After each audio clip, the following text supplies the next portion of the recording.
Guys, അപ്പൊ എന്റെ ഒരു മോർണിംഗ് റൊട്ടീൻ കാണിച്ചു തരാൻ വിചാരിച്ചിട്ടാണ് ഞാൻ ഈ വീഡിയോ എടുത്തിട്ടുള്ളത്. അപ്പൊ ഞാനിപ്പോ ഒരു 2 ആഴ്ചയായിട്ട് ഞാനും അച്ഛനും കൂടെ ജിമ്മിൽ പോകുന്നുണ്ട്. അപ്പോ ആ ഒരു ഏരിയയും ആ ഒരു വർക്കൗട്ടും സംഭവങ്ങളൊക്കെ ഒന്ന് കവർ ചെയ്തൊരു വീഡിയോ എടുക്കണമെന്ന് കുറേ ആയി വിചാരിക്കുന്നു. പിന്നെന്താന്ന് വെച്ച് കഴിഞ്ഞാൽ ഈ പെണ്ണുങ്ങൾ ജിം പോണത് വീഡിയോ എടുക്കാനും ഫോട്ടോ എടുക്കാനും എന്നുള്ളൊരു ചീത്തപ്പേര് മാറ്റാൻ വേണ്ടി ഞാൻ 2 ആഴ്ച വീഡിയോ ഫോട്ടോ ഒന്നും എടുത്തിട്ടേ ഇല്ല. പിന്നെ ഇന്ന് സച്ചുവിന് ലീവ് ആയതുകൊണ്ട് സച്ചു ഞങ്ങളുടെ കൂടെ വന്നു. അതുകൊണ്ട് എനിക്ക് വീഡിയോ ഒക്കെ എടുക്കാൻ ഒരാളെ കിട്ടി. അതുകൊണ്ട് ഈസി ആയിട്ട് വീഡിയോ എടുക്കാനും പറ്റി. അപ്പൊ ജിമ്മിലെത്തിയിട്ട് ഫസ്റ്റ് തന്നെ നമ്മള് കാർഡിയോ ചെയ്തിട്ടാണ് ബാക്കി ചെയ്യാറ്. നേരെ തിരിച്ചും ചെയ്യാറുണ്ട്. അപ്പോൾ ഞാൻ മിക്കപ്പോഴും കാർഡിയോ ആണ് ഫസ്റ്റ് ചെയ്യാറ്. അപ്പൊ ഫസ്റ്റ് ഞാൻ ഓർബി ട്രക്കിൽ ഒരു 10 മിനിറ്റും ട്രെഡ്മില്ലിൽ ഒരു 10 മിനിറ്റും കൂടെ കഷ്ടപ്പെട്ട് കാർഡിയോ ചെയ്തു. ഞാൻ കൂടുതലും ഇൻക്ലൈൻ കൂട്ടിയിട്ടും ഇപ്പൊ ഓർബി ട്രക്കിലാണെങ്കിൽ ലെവൽ കൂട്ടിയിട്ടാണ് ചെയ്യാറ്. അപ്പം 10 മിനിറ്റ് കുറച്ച് ഹാർഡായിട്ട് ചെയ്ത് കഴിഞ്ഞാൽ അതിന്റെ ഒരു ബേണിംഗ് പ്രോസസ്സ് കുറച്ച് നേരം കൂടി ഉണ്ടാവും എന്നൊക്കെ ഞാൻ എവിടേക്കോ കണ്ടു. അതുപോലെയൊക്കെയാണ് ഞാൻ ചെയ്യാറ്. പക്ഷേ സത്യം പറഞ്ഞാൽ ഞാൻ വെയിറ്റ് വല്ലാണ്ട് കുറയുന്നില്ല. കാരണം നമ്മുടെ ഇൻടേക്ക് കൂടി കുറയ്ക്കണമല്ലോ. ഇപ്പൊ സെംബ്രേക്കാണ്ട് നല്ല ഫുഡ് കഴിക്കലാണ്. അതുകൊണ്ട് തന്നെ ഉള്ള വെയിറ്റ് ഓവറായിട്ട് കൂടാതിരിക്കാനൊക്കെയാണ് ഞാൻ ഇപ്പൊ ജിമ്മിൽ പോണത്. അല്ലാണ്ട് കുറയുന്നുള്ള ലക്ഷ്യമൊന്നും ഇപ്പൊ എനിക്കില്ല. കാരണം അമ്മാതിരി ഫുഡ് കഴിക്കലാണ്. ഡയറ്റും കൂടെ നോക്കാണ്ടൊന്നും നടക്കില്ല.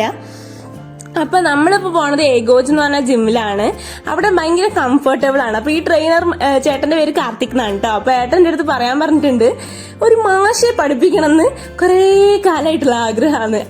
അപ്പൊ അച്ഛനെ പഠിപ്പിച്ചതോടെ ആ ആഗ്രഹം അങ്ങോട്ട് തീർന്നു.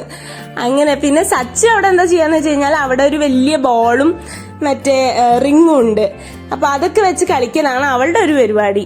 പിന്നെ ഞാൻ ജിമ്മിൽ പോവാന്ന് വിചാരിച്ചത് എനിക്കൊന്ന് സ്ട്രെങ്ത് കുറച്ചുകൂടി കൂട്ടണം, ഇച്ചിരി കോൺഫിഡൻസ് കൂട്ടണം എന്നൊക്കെ ഉള്ളതുകൊണ്ടാണ് ഞാൻ ജിമ്മിൽ പോകാനായിട്ട് വിചാരിച്ചത്.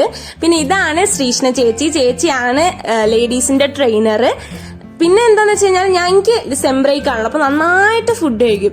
അപ്പൊ ആ ഒരു ടൈമില് ഭയങ്കരമായിട്ട് ഓവർ വെയിറ്റ് വന്നിട്ട് നമ്മുടെ ഹെൽത്തിനെ അത് ബാധിക്കരുത് എന്നുള്ളതുകൊണ്ടാണ് ഞാൻ ജിമ്മിൽ പോകാൻ തീരുമാനിച്ചത്. അല്ലാണ്ട് വല്ലാണ്ട് മെലിഞ്ഞ് എല്ലാരും വിചാരിക്കുന്ന ആ ഒരു സ്ട്രക്ചറിലേക്ക് ആവണം അത്ര അത്യാഗ്രഹങ്ങളൊന്നും എനിക്കില്ല.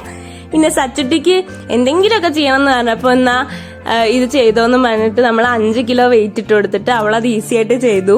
പിന്നെ എനിക്ക് എടുത്തു പറയേണ്ട ഒരു കാര്യം എന്ന് വെച്ച് കഴിഞ്ഞാൽ ഈ ജിമ്മിൽ ഭയങ്കര കംഫർട്ടബിൾ ആണ് നമ്മൾ ചെയ്യാനായിട്ട്. നമുക്കൊരു ഡിസ്കംഫർട്ട് ആസ് എ ഗേൾ തോന്നിയിട്ടില്ല ഇതുവരെ. അതുകൊണ്ടാണ് ഞാൻ ഈ ജിമ്മ് പ്രത്യേകിച്ച് ഓപ്റ്റ് ചെയ്യാൻ കാരണം. ഇതുള്ളത് പട്ടാമ്പി ശില്പചിത്രയുടെ ഏകദേശം ഓപ്പോസിറ്റ് ആയിട്ടാണ് ഇതുള്ളത്. പേര് ഏഗോജ് എന്നാണ്. അത്രേ ഉള്ളൂ ഇന്നത്തെ video. So stay healthy and stay tune for my next video. By.